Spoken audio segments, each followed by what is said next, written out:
ঢাকাই সিনেমার কিং শাকিব খান তার ক্যারিয়ারের ২৫ বছর পূর্তি করল।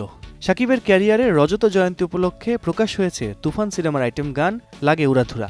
সিনেমাটির প্রযোজনা প্রতিষ্ঠান চরকি ও এসবিএফ এর ইউটিউবে মঙ্গলবার সন্ধ্যায় প্রকাশ হয়েছে গানটি। তুমি কোন শহরের মাইয়া গো লাগে উড়াধুরা, তুমি কোন শহরের মাইয়া গো। গানটিতে কণ্ঠ দিয়েছেন প্রীতম হাসান ও দেবশ্রী অন্তরা। লাগে উড়াধুরা গানের টিজার প্রকাশের পর নকলের যে অভিযোগ উঠেছে তা পরিষ্কার করেছে সংশ্লিষ্টরা। ইউটিউবের ডেসক্রিপশন বক্সে উল্লেখ করা হয়েছে, লাগে উড়াধুরা গানের কোরাস সুরটি রাজ্জাক দেওয়ানের মরার কোকিলে গান থেকে নেওয়া হয়েছে। রাজ্জাক দেওয়ানের ছেলে কাজল দেওয়ান থেকে অনুমতি নিয়েই সুরটি ব্যবহার করা হয়েছে।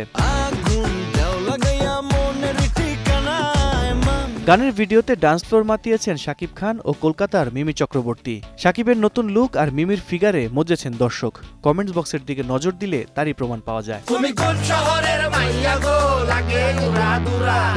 লাগে উড়াধুরা গানের কথা লিখেছেন রাসেল মাহমুদ ও শরীফ উদ্দিন। সুর ও সঙ্গীতায়োজন করেছেন রাজ্জাক দেওয়ান ও প্রীতম হাসান।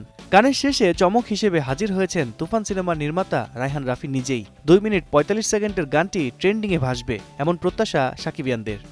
নগদে 500 টাকা বা তার বেশি পেমেন্টে পেতে পারেন ঢাকায় জমিসহ 20 কোটি টাকার পুরস্কার।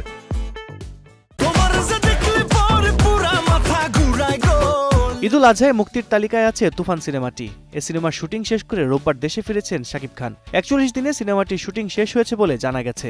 শাকিবের তুফান সিনেমায় তার বিপরীতে আছেন ভারতের নায়িকা মিমি চক্রবর্তী। এছাড়া আছেন চঞ্চল চৌধুরী, নাবিলা, মিশা সওদাগর, ফজলুর রহমান বাবু সহ আরো অনেকে। তুফান খুব ভয় পাইছি রে।